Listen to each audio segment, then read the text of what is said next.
Hi, everyone, and welcome back to the Stories for Hope podcast. I'm your host, Nicole, and in today's episode, we're going to hear from Tanisha, a college student who traveled with us to Namibia this past month. Tanisha not only brings a unique perspective on mission trips as someone who grew up in poverty, but her faith in God and commitment to serving others really shines through in her personality. For those of you who are new, Stories for Hope is a podcast run by Hope for Kids International, a nonprofit whose mission is to restore hope to children and families around the world. On this podcast, we share inspirational stories to inspire you to bring hope to those in need. Let's jump right in and hear from Tanisha. Hi everyone, my name is Tanisha Francis. I am from the best place in the world, which is Jamaica. But I'm currently living in the US now for the past 3 years, going 4 years for my college degree at Kettering University, where I'm studying computer engineering. I love the Lord Jesus Christ so much because he first loved me. And I am also pursuing this opportunity or this ministry of working with kids. Like that's something that I really believe has been one of my biggest calling and very, very grateful for the privilege. So I'm always seeking opportunities to work with kids. I do that a lot in terms of the various volunteer programs. So my life growing up in Jamaica it wasn't short of challenges. However, it really was a wonderful life. While we didn't have much growing up, like I grew up really poor in one of the less affluent communities in Jamaica. My biological father passed away when I was 7, so it was really hard for us, in terms of like paying funding, going to school. At one point, we didn't have anywhere to live, all of that good stuff. But by the grace of God, like He continues to provide. It might not always be how we think it, but He continues to, make ways even when it doesn't seem to be a way. Like I remember many times I couldn't even afford to go to school. Usually I take 2 or 3 buses to get to school. And I didn't even have the first cent to take one bus. So about 3 or 4 years ago, I had this big dream like, oh, I want to go to Africa. And I not just want to go to Africa, I want to go and like teach kids and work with kids. I put it on my board, and this was in 2021 or 2020, I can't remember. But I put it on my vision board like, oh, I want to go to Africa, not having a clue how I was going to get there because one, I didn't have the funds, nor two, I didn't know anyone in Africa. So it's kind of like, okay. So the year went by and it didn't happen. And to be honest, I wasn't doing anything to actively get that goal accomplished. So I just had that desire in my heart. And over the couple years, I just kind of forgot about it because it's like, psh, that will never happen. That's half of a world away. There's no way. So last year, towards the end of the year, I was just like praying to the Lord, like trying to figure out, like, Lord, what should I do next year? What kind of goals? Like, I had some things that I wanted to accomplish, but I was also like, Lord, what do you want me to do as well? And through prayer, He brought back that dream of mine that I wanted to go to Africa and work with kids. And I'm like, okay, that's a great idea. However, at the time I wasn't in classes. I had to take a term off from school because I didn't have the money to pay up my tuition. So it was kind of like a moment of like, now, like, are you serious now? And it was just like, okay, God, I know that this really has to be you providing it because I obviously cannot. And it's so funny, that I trusted God, of course, and I was like, okay, Lord, like I cannot do this on my own. I'm gonna put it on my vision board again and I'm gonna actively work towards it. It just so happened, but of course, God ordained it. But it just so happened that I just ran into their website and I set up a meeting or queried about, learning more information. And I chatted with Kelly and just was able to get a little bit more information about what the organization is about, the cost. And the cost was kind of like, okay, God, like you have this, right? Because I don't. So, it was really a big act of faith for me.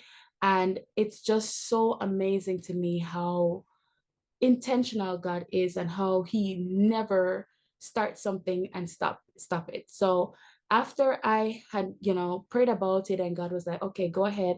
I paid my deposit. And it's so funny because a couple months after I had paid my deposit, I was informed again or I realized that I'll have to take another term off because I again didn't have the funds to pay for my tuition. So now this is going into 6 months that I have to take off of school. And it's like, okay, God, Um, I really don't have this money. Like, there's no way I can pay off this fee. And but I believe that you have called me to do this, and I'm trusting that you're gonna provide for me. And I kept praying, and I kept like, sending out my offer, my sponsorship letters, asking for donations here or there. It's so miraculous, like the donations that I've gotten, even from people that I don't even know, but that's the amazing God that I serve, that we serve, that He is able to provide. For me, I think the trip was incredible in the sense of how life changing and life altering it can be. I think the trip was really incredible in terms of how it can really change that perspective. I grew up in Jamaica, so it was really similar to me. Of course, there are varying parts of Jamaica. So not all of Jamaica looks like Namibia, or in terms of not just the physical aspect, but I mean like the people. But it really wasn't too foreign for me personally. However, I think it was just so beautiful in its own way.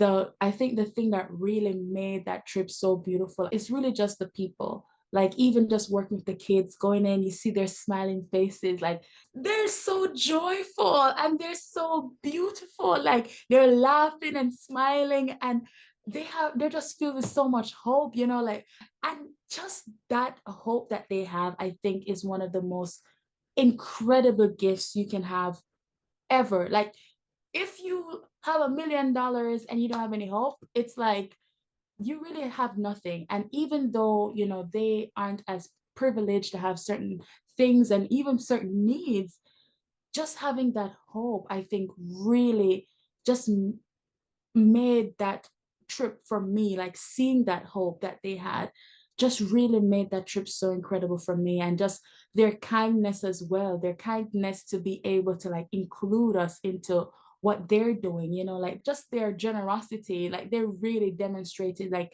the love of Christ to me. Even in their little, they gave much more than the physical gift. They gave me just that reminder of how important it is to love people. I think one of the most impactful moments on the children that I was serving was really those moments where we got a chance to talk on a personal level. There was an opportunity that I had on numerous occasions at different homes to really like sit with the kids and talk with them. I remember at one of the last homes that we visited in Akombai, I think it's how it's pronounced, but we were there. And while the rest of the team were busy helping out the other students, I had the opportunity to be helping out in the soup kitchen. And while I was there helping to serve the food, I got a chance to just talk with the kids a little bit afterwards. And while I was there, I think that was the most impactful portion that I could have made for them, because I was able to kind of share a little bit more about my story, share a little bit about how what they're going through is not foreign to me, how it's very similar to how I grew up. And it's amazing what God has done in my life to have brought me out of poverty and to place me in university, and to not just place me in a university, but to put me in such a quote unquote unheard of degree in my family and in my society or my community as computer engineering. And I think like really just using my story and the things that God has done for me to inspire those students that I was talking to. Those were like some high school students. So I think they also were better able to adapt to that or appreciate that encouragement even more, because they were coming up on that end of their high school career. After my biological father passed away, we moved to the country, like the rural area, to stay with my grandparents for a while, just until my mom could like get on her feet. And I remember one time I was down with my grandparents, and there was a church in the community, and there was a group from America that came. To be honest, I couldn't tell you one of their names. I would have passed them at Walmart and not know who they were. But I remember them because of that impact that they made. They weren't there to do anything like quote unquote extravagant, and it was just a one-time trip that they came, or at least one time I can remember. But while they were only there for a short period of time, and you might look at it as like, oh, they just gave a dress or they just gave her a book. But I think the thing that made the most impact was not necessarily the gift that they gave, but the message and the love that they made me feel, I think the value is not about, oh, they gave me a lollipop. I think the value is really about that feeling that you made them feel, that impact of, or that hope that you bring to the children, to the people that we serve. And I think that's one of the greatest things that we can never lose sight of. Like if you're thinking about going on a mission trip, you've already done a mission trip, whatever it might be, you never want to go into a place, a country, a community. And it's not just a mission trip. Like you never want to go and serve in your local community or wherever you're serving. You never want to go somewhere and serve and go in as in like, oh yeah, I'm so great and mighty. I am this great American, or I'm this great Jamaican, or this great person who's come to solve all your problems. Like you never want to go in with that mindset or give that impression. You always want to go in and give the idea of, I'm here to serve you. How can I help you? And I think that was really, really cool to have seen that demonstrated through those missionaries. Psalms 32, verse 8. I will instruct and teach you in the way that you should go. My eyes will continually watch you. That's one of my favorite Bible verses.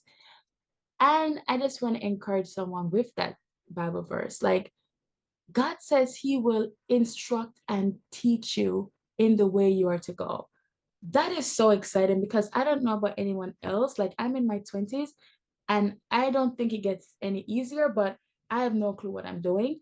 So it's really, really nice that I have the Lord of all Lords, the God of this whole world and universe, instructing and teaching me in the way that I should go. If God is calling you to go on a mission trip, He will never, ever call you somewhere that's going to be to your demise. He's calling you and he's not like, okay, go. And then like, while you're on the plane, I'll figure the rest out. Like, just, like he'll never do that. He always has everything planned out. He said before you were even in your mother's womb, he knew you and the plans he has for you. But another thing as well, or the other side of it is like, okay, well, I really could just donate the money. Like it is a lot of money to go on a mission trip. I could just donate the money to build whatever, do whatever to a project. And that is true, and for some people, that is the only thing that they can do in terms of, maybe physical restrictions or whatever. But if you do have the opportunity, it really is good to go. Why? Because of that impact that you can make more than your gift can make, if that makes sense. So it's a sense of like you being able to have those one-on-one, you being able to like make that impact in terms of, there's a quote that I really love.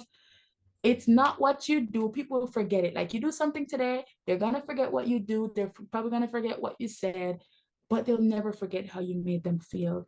And I think just being able to go on that mission trip is really emphasizing or really zeroing in on that how you made them feel aspect.